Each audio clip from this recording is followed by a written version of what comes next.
Ngantuk gua, mau rekaman malam-malam, pulang kerja disuruh rekaman, ada-ada aja sih lu.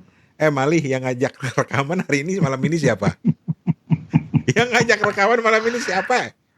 Kayak Steven kemarin, gua kerja, lu ngajak kerja. rekaman pagi-pagi jam 7 kita udah ngiyain. Begitu udah rekaman dia ngomel. Kenapa rekaman pagi-pagi?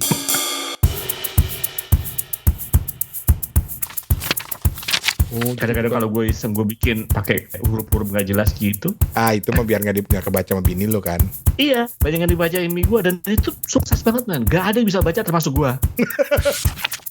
Kalau aku sih bukan sebagai penulis diary, tapi lebih menyenangi sebagai pembaca diary gitu. Wah, kacau di orang nih. Kacau di orang daerah orang dibaca-baca nih. Kacau lu. Wah. Ketika misalnya gue ketemu cewek, misalnya rambutnya pirang, yang gue bahas adalah kenapa ya orang itu suka Pirang. mewarnai rambutnya jadi pirang. Rambutnya. Terus gue cari tahu lah informasinya di Google. Kenapa sih ada golongan orang yang akhirnya buceri gitu kan misalnya? Apa tuh Bu Cherry? Bule cat sendiri.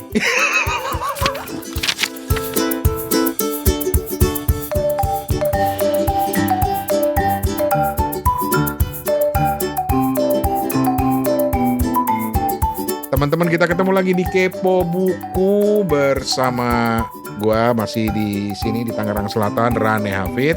Sementara di Ambon ada, Saya Steven, halo semuanya. dan di Singapura ada. Ada saya dong, siapa lagi? Jadi lu siapa? Kalau orang udah kenal gue usah sebutin lah. Oke lah, kita berkepo buku lagi. Jadi udah ada beberapa episode yang seru-seru yang kita dengerin. Terus juga masih banyaklah kegiatan-kegiatan kita. Kita juga masih bakal ngasih giveaway seru. Yang gue demennya nih ya, teman-teman kepo buku nih santai banget. Kalau ada giveaway itu nggak reaktif yang hore, wah seru nih, enggak. Tapi tetap ikut. Gue seneng banget yang kayak gitu. Pada ikut ya? Gue sih nggak merhatiin. Sama pendengar kepo buku itu sama cueknya dengan host kepo buku. Maklum. Emang lah. Gue pokoknya kalau gue udah memposisikan diri gue kayak artis aja gitu dah. Gue harus punya manajer. Kurang ajar lu artis, gue sama Steven apa? Ya lu manajer gue dong. Wajib. Manajer gue. Gila, gue udah jadi manajer. Nah nih, Kesannya udah kayak juragan banget, tapi nggak apa-apa lah. bukan juragan, justru lu tuh manajer gue. Lu sebagai manajer, lu kalau lu punya anak buah, lu tuh manajer, lu kerjaan lu apa? Nyuruh-nyuruh kan, malah lu nyuruh-nyuruh gue kan. Sakarepmu toh. Gue pinter ngatur-ngatur jadwal rekaman kapan, karena jadwal gue paling susah. Lu pinter nggak ngedit, ya udah. Gue juga nggak pernah komentar Steven ngatur-ngatur kerja sama sama siapa gitu kan, nggak pernah ngatur-ngatur. Paling cuma gue komentarin, ini kerjasama dapetnya apa sih, kan banyak amat nyuruhnya gitu paling. Kita mau ngomongin apa sih?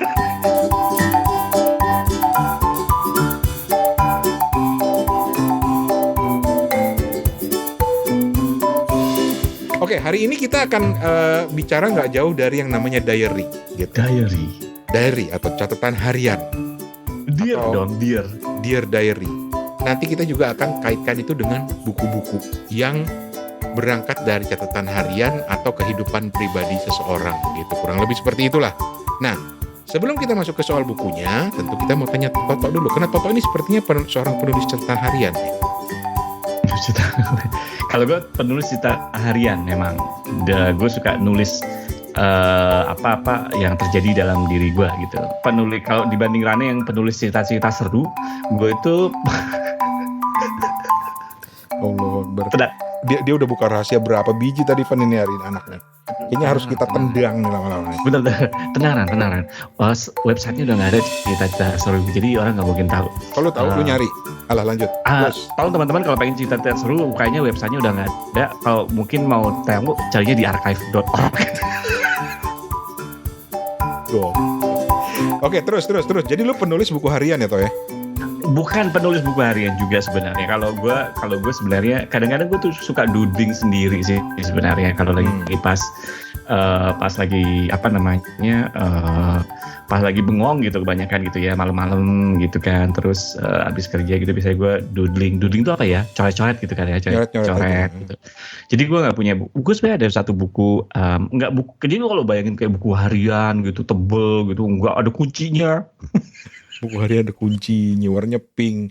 Dan gue juga nulis nggak serata itu gitu. Nggak maksudnya nggak kayak seperti orang nulis buku harian kayak gimana. Cuma kadang-kadang makanya kalau gue baca, ini gue ngapain nulis kayak begini? Gue kadang-kadang ngocap apa sih gue?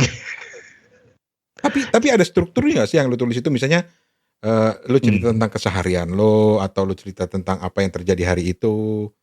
Kadang-kadang gue kalau kalau menulis buku harian, jangan-jangan bukan standar buku harian. Kadang-kadang kalau gue lagi isengnya, malesnya keluar gitu ya, gue kadang-kadang cuma bullet point doang gitu. Ini yang terjadi hari ini kampret. Gue bilang cuma kayak gitu, hari kampret, gue dimarah-marahin. Namanya enak dimarah-marahin kayak gitu, cuma kayak gitu, seriusan.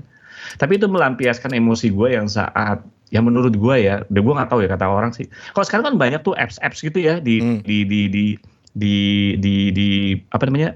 handphone gitu kan, bener kan, jurnal gitu kan, banyak kan ya sekarang. Gue udah pernah nyoba sih, tapi kayaknya nggak ini ya. Gue tuh ternyata seneng banget pakai pulpen gitu, pakai alat tulis dan menulis di kertas gitu. Itu yang aktifin otak gue, dan itu yang merilis emosi gue. Gue pencoba gitu. Gue kalau misalnya lagi pulang kantor, misalnya gue pakai HP deh gitu. Gue nulis nih, gue bisa nyobain beberapa apps gitu kan, banyak ya, teman-teman mungkin pernah. Nggak in juga sih. Ya udah akhirnya gue nulis di kertas. Kadang-kadang juga tersebar-sebar, kadang-kadang istri gue juga baca gitu. Ini apaan tulisan kayak begini? Wih, istri lu baca? Ya karena gue bilang, makanya gue bukan dalam status yang buku harian yang harus di ini gitu, harus di keep gitu. Oh, kadang-kadang kalau gue iseng gue bikin enkripsi sendiri pakai huruf-huruf nggak jelas gitu. Itu mah biar nggak kebaca sama bini lo kan. Iya, banyak yang dibaca imi gue, dan itu sukses banget man. Gak ada yang bisa baca termasuk gue. Gue lupa gitu, abis itu nulis apaan gitu kan. Fen, kalau lu gimana Fen? ini masih ngomong pribadi dulu ya. Kan kita sebenarnya ide ngomong ini kan gara-gara kita bahas buku apa yuk. Tiba-tiba ada yang bilang, udah bahas buku pribadi aja gitu. Padahal, maaf ya Fen, sebentar ya Fen. Padahal maksudnya Steven, buku pribadi adalah apa Fen? Buku yang sedang kita baca masing-masing. Iya, masing-masing. Sama Toto dibelokin ke diary. Konotasinya langsung ke sana. Biar buku diary. Oke deh yuk. Jadi teman-teman, rapat redaksi kita itu berjam-jam, cuma diputuskan 5 menit terakhir. Ya udah yuk kita ngomong diary. Dan itu pun keputusannya ternyata salah tafsir. Dan gue yakin Steven langsung, anjrit, kenapa jadi diary? Padahal Steven udah bangga, gue udah nyiapin buku gue segala macam. Tapi oke, Van, kalau soal diary itu gimana?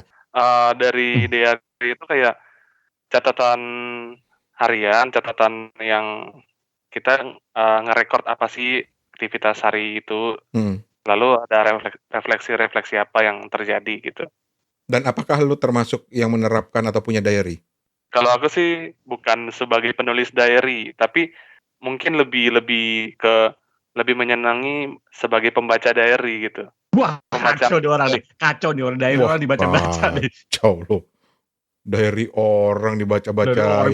Kacau lu. Wah, kalau ketemu Steven harus gue umpetin deh handphone gue sama buku gue. Diary itu jangan dibaca, itu pribadi, Van. Namanya juga buku pribadi, lu baca-baca. Terus. Dan apa ya? Dan mengapa aku bilang aku lebih memposisikan diri sebagai seorang penyuka pembaca diary itu karena salah satunya kita bisa mengenal orang tersebut dengan lebih intim aja gitu. Kepo sebenarnya kepo. Oke, balik ke Toto kalau begitu dengan diary-nya. Gue penasaran. Lu dulu dong. Gue kan udah pernah cerita. Gue penulis diary aktif. Sampai sekarang. Terus dari lu itu dalam bentuk apa? Buku kah atau digital kah? Gue masih berusaha dalam bentuk buku, walaupun ada tahun-tahun di mana gue perhatiin ya di koleksi buku diary gue itu ada tahun-tahun yang hilang. Dan itu kemudian gue cari di komputer, gue cari ternyata ada di blog. Karena gue nulis blog dulu kan ada blog yang publik, ada blog yang cuma buat gue sendiri, yang gue password.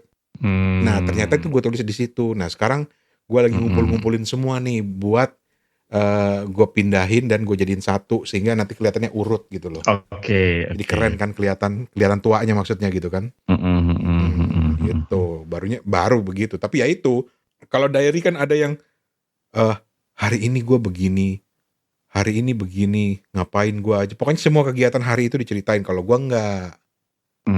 Kalau gue lebih mengembangkan dari misalnya apa yang terjadi, gue kembangkan jadi tulisan kayak mirip-mirip opini atau kolom. Atau misalnya peristiwa-peristiwa terkini misalnya. Jadi lu kasih opini di dalam gitu ya? Yes. Atau kekesalan gue misalnya pada siapa gitu yang gue kembangkan jadi tulisan. Jadi bukan kayak orang yang kepo pun nanti ketika baca dia akan bilang ini sebenarnya nyeritain siapa sih gitu. Tapi pernah nggak misalnya malah lo kembangkan dari itu, malah lo kembangkan jadi hayalan lo, pernah nggak? Lu maksudnya mau cerita tentang diri lu ya? Kalau gue pernah, gue cuma nanya, enggak, maksudnya gini. Nggak pernah, gue nggak pernah.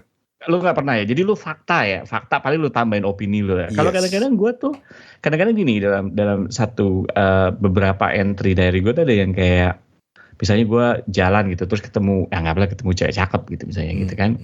Ya udah, tapi gue karena gini, ketimbang gue bilang gini, diary gitu. Misalnya kita penulis diary konvensional gitu. Diary, gue ketemu seorang yang menurut gue menarik gitu. Terus gue membayangkan begini-begini. Itu kan tetap menceritakan proses gue membayangkannya. Nah, gue kadang-kadang mengubah itu menjadi langsung aja apa yang gue bayangkan gue tulis gitu. Jadi kalau lu baca dari gue, seakan-akan lu itu karena hari itu lu ketemu cewek itu. Enggak, sebenarnya itu bayangan gue. Ya gue ketemu cewek itu, tapi semua kejadiannya, misalnya gue ketemu cewek rambut pirang, misalnya kayak gitu kan ya. Terus akhirnya gue bisa makan bareng dia, bisa ini cerita, terus ternyata dia tuh pirangnya karena ada sesuatu dan lain hal, misalnya kayak gitu kan. Ya itu nggak benar-benar kejadian, itu dalam bayangan gue gitu. Nah, boleh nggak sih maksud gue? Gitu. Itu bedanya Toto sama gue. Kalau pakai logika pirang tadi, kalau gue ketika misalnya gue ketemu cewek, misalnya rambutnya pirang, yang gue bahas adalah, ya gue ketemu cewek rambutnya pirang, tapi yang gue bahas adalah kenapa ya orang itu suka mewarnai rambutnya jadi pirang. Aneh nggak sih? Kenapa sih? Terus gue cari tahu lah informasinya di Google. Kenapa sih ada golongan orang yang akhirnya buceri gitu kan misalnya? Apa tuh buceri? Bule cat sendiri. Kenapa? Okay. Enggak. Ya. Joknya 80-an banget. Ya gitu, kalau buceri. Untung lu gak bilang burespang. Lanjut. Oke. Nanti ya, offline ya. Offline ya. Nanti kita tulis di Instagram. Iya. Oke, Steven. Ini ada 2 orang berarti penulis diary yang berbeda stylenya walaupun ada persinggungannya gitu loh. Yang ada satu yang benar-benar penulis opini dan satu berpotensi menjadi seorang cerpenis handal nih ya, Bang Rane. Kalau kita dengar gitu. Padahal orang itu bukan nggak suka, tapi nggak terlalu suka cerita gitu. Tapi dia ternyata di diary-nya nulis fiksi ya, Van ya. Kita cuekin aja, Van. Kita ngobrol berdua aja, Van. Menurut lu gimana tuh? Ada kelainan jiwa apa gimana kali ya, Van ya? Enggak. Menurut aku ya kita bisa berharap ada semacam cerpen-cerpen mini gitu ya. Cerita-cerita mini lah dari Singapura nih.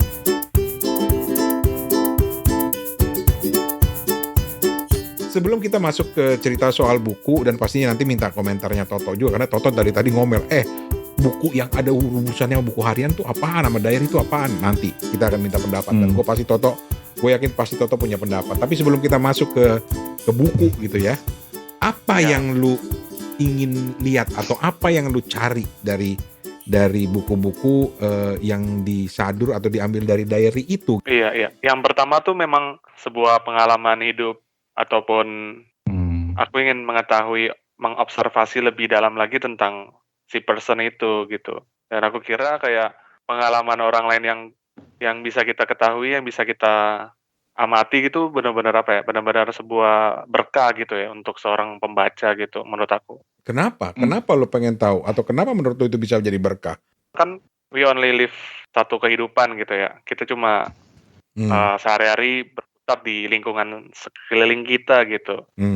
Aku nggak bisa bepergian kemana-mana dulu saat ini. Tapi ketika melihat dan mencermati pengalaman orang lain tuh aku merasa udah udah bepergian ke masa itu, ke kesempatan itu gitu.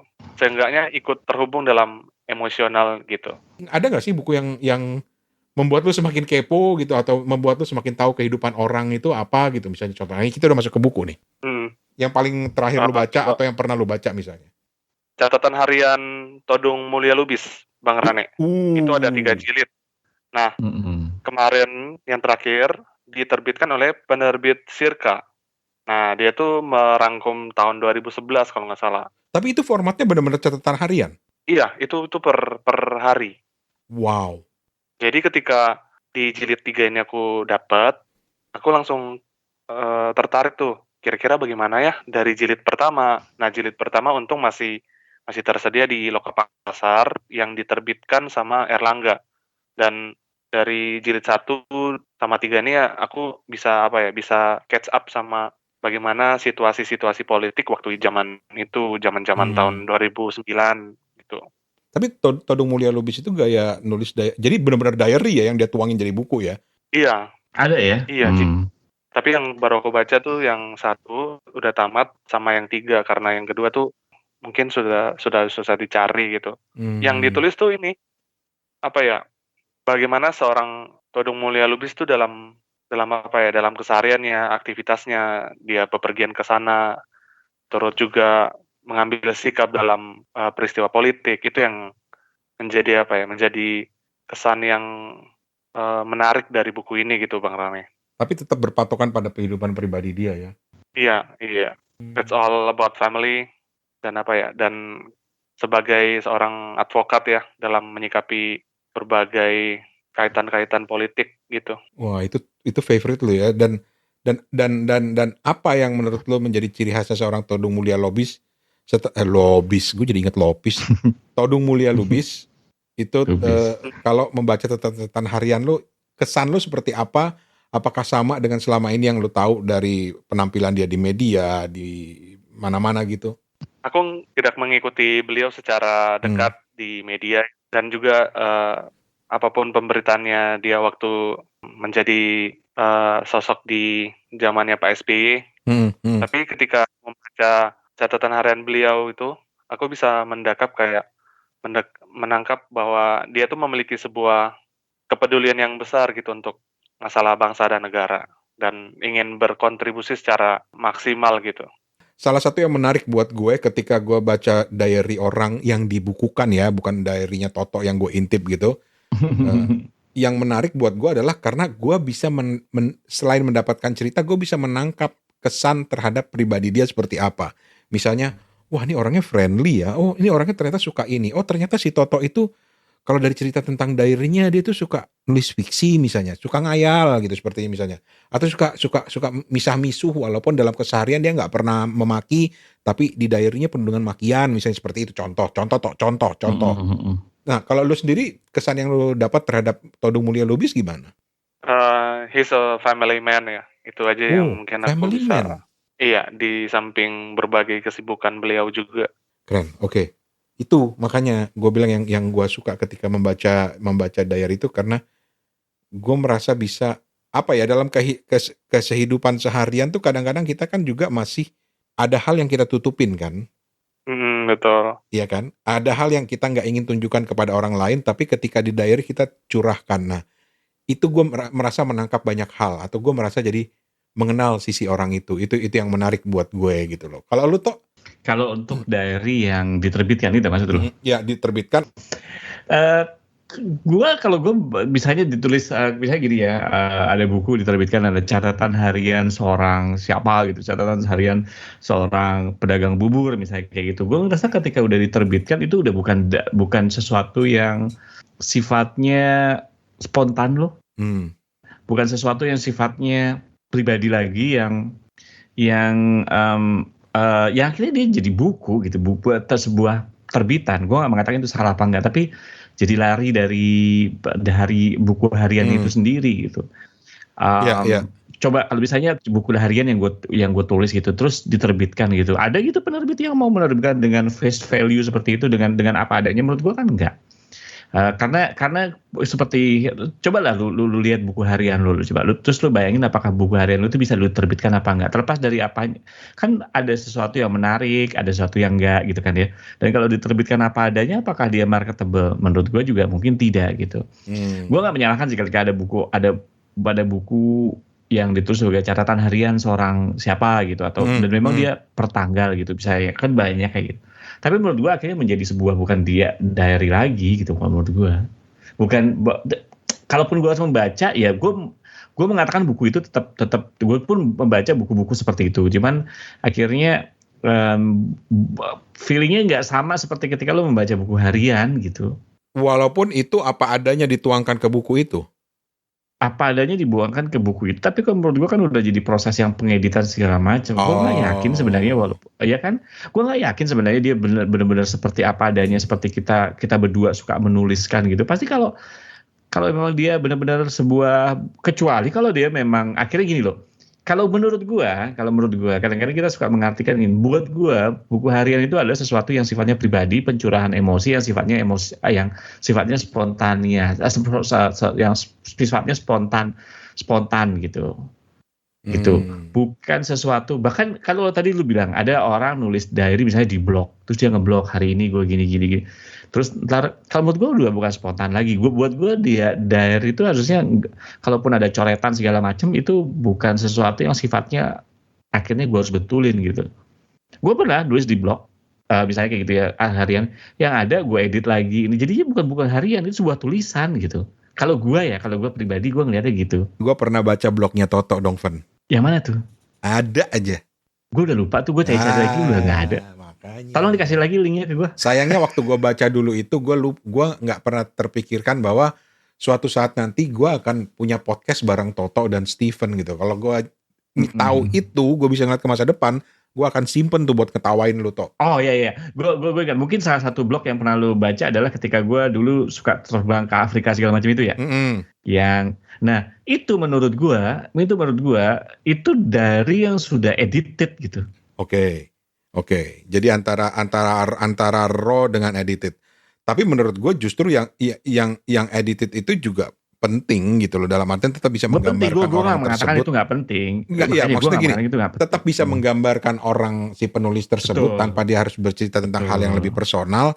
Karena kalau memang itu lebih personal, gue juga nggak akan nyaman bacanya, men. Oh, lu malah gak nyaman ya? Malah gak nyaman kalau terlalu personal. Gitu. Kalau terlalu personal. Karena yang ingin gue tangkap adalah gue merasa bisa mengenali orang tersebut dari pola pikirnya, dari cara dia bercerita misalnya, atau dari keseharian dia misalnya. Nah, ini ada kaitannya dengan dua buku yang buat gue sangat menginspirasi, dan dua-duanya itu formatnya diary. Bener-bener diambil dari diary, walaupun gue yakin seperti Toto bilang, pastilah ada detail-detail tertentu yang sudah dihapuskan, tapi tetap saja tulisan-tulisan itu dituangkan apa adanya gitu loh.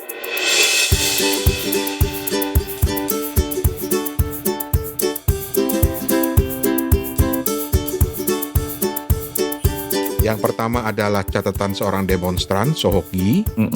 Ini buku yang ketika gua buku yang keluar tahun 1983, dan ketika gua kuliah di tahun 19 nggak perlu disebutin 8 berapa, gue menikmati banget gitu loh. Karena buat gue, dan gue yakin deh mahasiswa-mahasiswa di tahun itu adalah tertarik juga kan dengan catatan seorang aktivis mahasiswa tahun 70-an, sekitar tahun 70-an gitu. Itu menarik banget.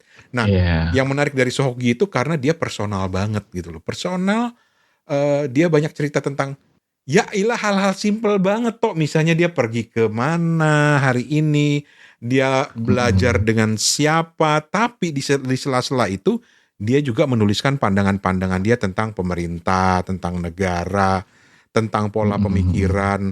Sohoki juga ngerumpi tentang teman-temannya, misalnya yang ternyata sama-sama akademisi, sama-sama orang pinter, tapi ngerumpinya dari sudut pandang, gue gak setuju tuh sama pemikiran itu, gue setuju sama pemikiran ini gitu loh. Nih gue kutipin sedikit aja untuk menggambarkan seperti apa sih Sohoki kalau nulis. Boleh. Misalnya, kalau Sohoki yang paling terkenal lah ketika dia nulis di tahun 22 Januari, dia nulis, nasib terbaik adalah tidak dilahirkan, yang kedua dilahirkan tapi mati muda, yang ketiga, yang tersial adalah umur tua gitu. dan berbahagialah mereka yang mati muda. Itu kan dia kutip dari filsuf Yunani dan itu udah banyak dikutip di mana-mana. Tapi ada yang menarik yang ini adalah sebetulnya catatan terakhir dia sebelum dia meninggal. Hanya beberapa hari, nggak sampai seminggu deh kayaknya sebelum dia meninggal. Lumayan panjang sih, tapi gue kutip aja dikit ya. Senin 8 Desember 1969. Jadi dia memulai dengan bilang, saya bereskan uang ke Ojong lalu ke FSUI. Ojong ini PK Ojong, salah satu pendiri Kompas. Gitu loh. Terus ada sedikit rumpinya ketika dia bilang, rupa-rupanya kisah Sunarti Maria terulang pada Rina. Dia dilarang naik Gunung Semeru dan Tante Icas berbicara banyak sekali tentang Rina. Dia tidak setuju dengan cara-cara hidup Rina yang dianggapnya liar. Jalan dengan laki-laki seenaknya. Tante-tantenya mulai berpikir tentang masa depan Rina. Mereka mengharapkan agar Rina menjadi gadis yang biasa ala zaman feodal yang diperbarui. Rumpi. Iya kan? Itu kan ngobrolin keseharian dia. Tapi di satu sisi dia ada banyak cerita-cerita dia, misalnya tentang pendapat dia tentang perkuliahan yang dia ikuti, pendapat dia tentang pemerintah, itu banyak. Walaupun yang paling berkesan buat gua adalah ya ini, karena itu catatan terakhir dia catatan terakhir dia sebelum dia meninggal. Dan ada catatan terakhir di situ yang bikin gua agak-agak sedih gitu, ketika dia menjelang ajalnya gitu ya. Dia sempat menulis sedikit tentang kematian gitu loh. Dia sempat menulis sedikit tentang kematian dan wow, apakah ini firasat seperti yang selalu ditanyakan oleh wartawan-wartawan Indonesia sekarang gitu. Gitu. Itu buat gue itu menarik banget gitu loh. Itu ciri khasnya seorang Sohogi. Tapi yang kedua, ini rekomendasi gue banget buat lu kalau lu aktivis mahasiswa atau lu seorang mahasiswa, lu ingin mendalami cerita dan pemikiran-pemikiran senior lo yang menarik. Sohogi pastinya lah, dia seorang yang lahir dari latar belakang keluarga Cina, dari Hainan, provinsi Hainan, tapi kemudian dia keluarganya pindah ke Indonesia dan udah berkembang biak, dan Sohogi kemudian udah jadi orang Indonesia gitu. Nah, Sohogi itu menarik gitu loh. Latar belakang dia adalah misalnya dia lulusan Kanisius di Jakarta. Dia banyak belajar tentang filsafat, misalnya Toto, makanya perlu tahu tuh, perlu kenal. Tetapi buat gua Toto mungkin akan lebih tertarik lagi pada sosok Ahmad Wahid. Kenapa tuh? Ahmad Wahid ini seumur Sohogi persis, cuma mereka hidup di dua kota yang berbeda. Walaupun nanti mereka akan hidup di satu kota yang sama, dan gua nggak tahu mereka pernah ketemu atau enggak gitu ya. Tapi Ahmad Wahid ini lahir tahun 42 sama dengan Sohogi. Terus juga dia itu anak pesantren, keluarganya punya pesantren di Madura, kuliahnya kayak Stephen di Jogja gitu, walaupun tahunnya berbeda, universitasnya sama dengan Stephen. Terus juga yang menarik dari Ahmad Wahid ini adalah karena dia bisa disebut sebagai seorang intelektual Muslim. Jadi ada loh bukunya, banyak beredar. Jadi selain cari catatan seorang demonstran, coba cari juga buku yang judulnya Pergolakan Pemikiran Islam, karya Ahmad Wahid. Nah ini menarik karena dia itu seorang intelektual, dia suka mempertanyakan banyak hal, tapi dia juga seorang universalis, dia suka dengan membahas hal-hal yang sifatnya kemanusiaan gitu. Dan ini buku sempat populer di Malaysia dan dilarang akhirnya karena dianggap tidak sejalan dengan ajaran Islam di Malaysia pada waktu itu. Nggak tahu kalau sekarang. Terlalu liberal. Dan itu dan sekarang buku itu banyak beredar, bahkan bisa di-download dengan gratis. Ada linknya gitu ya, dan itu resmi loh. Gitu loh. Yang menarik seperti memang itu. Memang digratiskan. Betul. Nah, memang satu misalnya bagian yang gue suka itu ketika dia bilang gini. Ini dari Oktober 69. Dia di buku harian dia bilang gini, aku bukan nasionalis, bukan Katolik, bukan sosialis, aku bukan Buddha, bukan Protestan, bukan Westernis, aku bukan komunis, aku humanis. Aku adalah semuanya. Mudah-mudahan inilah yang disebut Muslim. Aku ingin orang menilah dan memandangku sebagai sesuatu kemutlakan tanpa menghubung-hubungkan dari mana atau dari aliran apa saya berangkat. Memahami manusia sebagai manusia. Gitu. Tapi yang mau gue bacain buat Toto ada satu nih. Dari tahun 72. 72 Toto udah lahir belum ya? Boleh. 1 Oktober 72. Apa guna belajar filsafat? Jadi dia tuh banyak nulis-nulis lebih kepada pemikiran gitu loh. Kalau Shogi itu kan campuran ya, ada kegiatan pribadi atau gua nggak tahu atau mungkin ini karena udah diedit. Tapi kan Shogi itu buat gue editannya itu lebih sedikit gitu loh. Walaupun ada detail-detail penting yang bukan apa detail-detail pribadi yang tidak dimasukkan gitu loh. Tapi apa adanya. Sementara Ahmad Wahib ini lebih banyak beropini. Misalnya nih, ini dia nih. Apa gunanya belajar filsafat? Salah satu yang keperoleh dari belajar filsafat ialah aku bisa lebih berhati-hati dalam menyusun kalimat atau kata.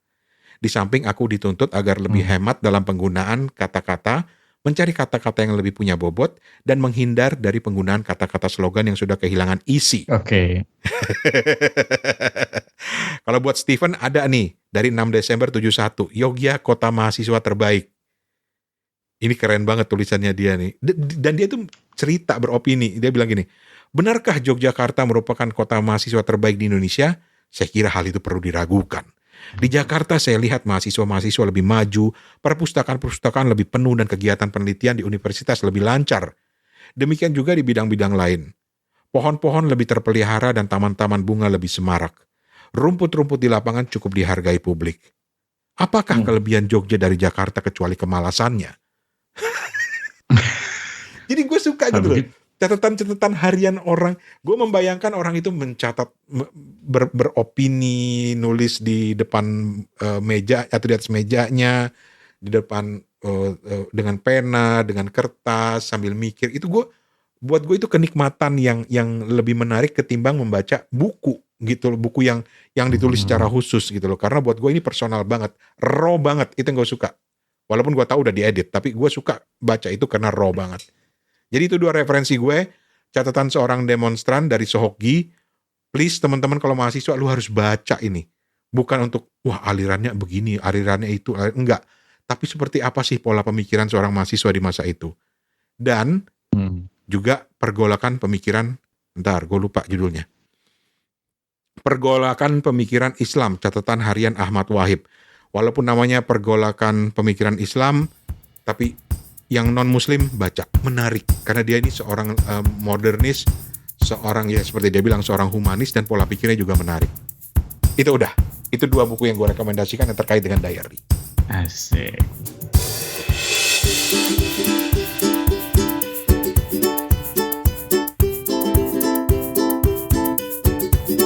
Dua judul yang apa ya, gak nyangka bakal dibagikan ke kita nih. Dan menurut aku bakal jadi bacaan selanjutnya deh ini. Tapi aku mau tanya dulu nih untuk Bang Rane nih.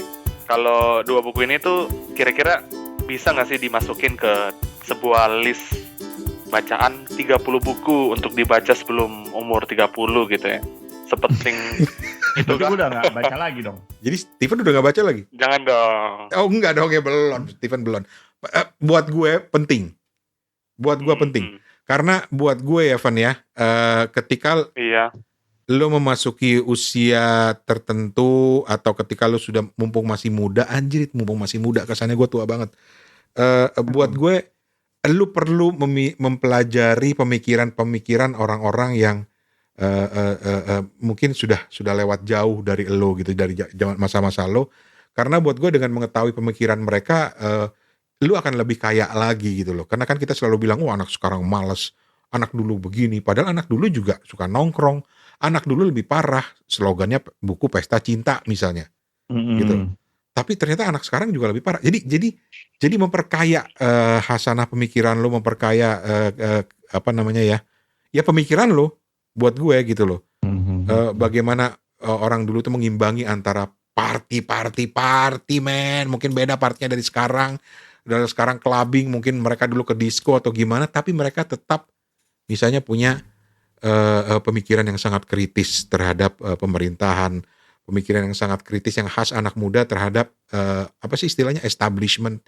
Itu menarik banget buat gue dan itu bisa memperkaya banget. Dan itu gue dapatkan dari sosok seorang Sohogi. Sementara di sisi lain ada Ahmad Wahib yang mengimbangi lagi gitu loh dengan pola pemikiran yang berbeda. Jadi semakin kaya pola pemikiran lo, nggak ada ruginya dibaca gitu loh. Buat gue sih begitu, Van. Oke, berarti 30 buku untuk dibaca sebelum umur 30 nih, udah ada 2 nih untuk kita. Kita bikin list aja ya. Kita list aja ya. Lucu nih. Sebenarnya si Steven lagi bikin list 30 buku yang harus dibaca sebelum umur 30, gitu ya? Iya. Iya. Sempat bikin, salah satunya sih ini, yang pertama tadi, judul pertama. Apa tuh? Yang catatan harian seorang demonstran. Oh, catatan harian seorang demonstran. Catatan seorang demonstran. Wah, menarik. Iya. Sorry, ini gue motong dikit. Sohogi pernah mengutip tulisannya Ahmad Wahib. Mereka seumur loh. Ini di bab tentang, nggak ada babnya ya, kalau pakai tanggal doang. Tapi dia pernah mengutip catatannya Ahmad Wahib ketika dia bilang, semua mengakui adanya penjajahan kaum intelektual di masa rezim Soekarno.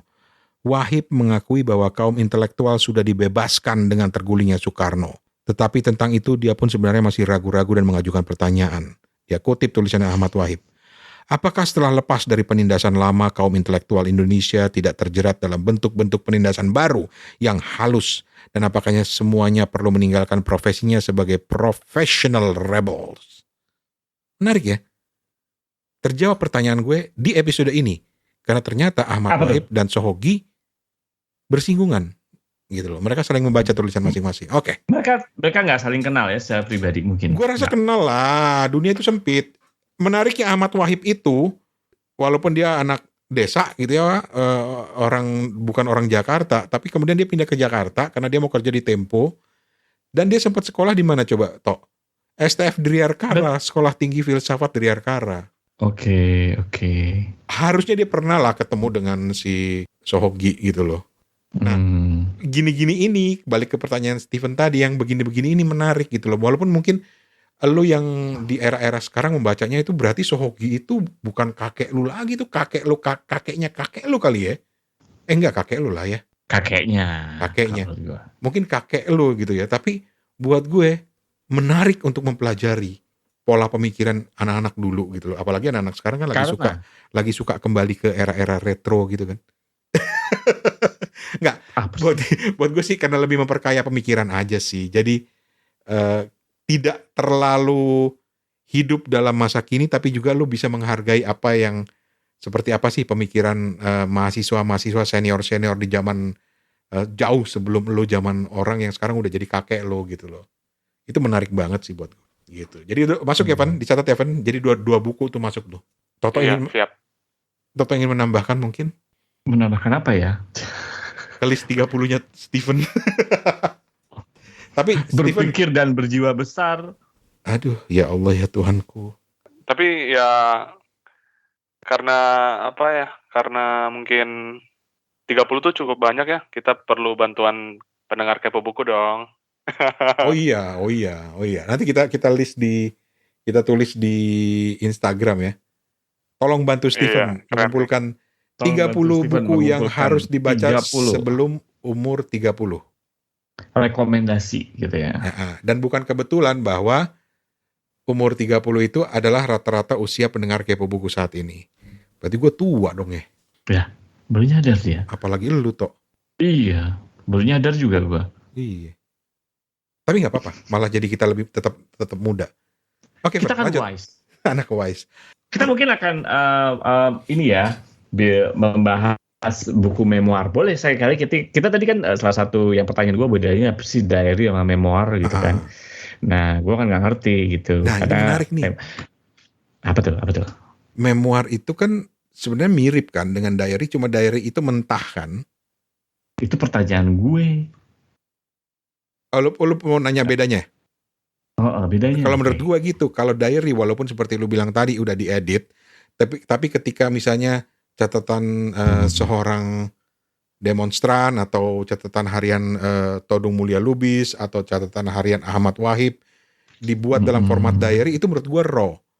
Tapi ketika lu sudah gabungkan cerita itu menjadi satu cerita yang lengkap, itu menjadi memoir atau biografi. Kalau menurut gue begitu.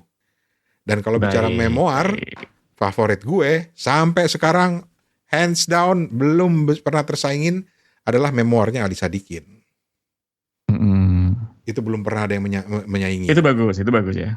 Judulnya apa Bang Rani? Bang Ali, Demi Jakarta 1966 sampai 1977. Itu favorit gue.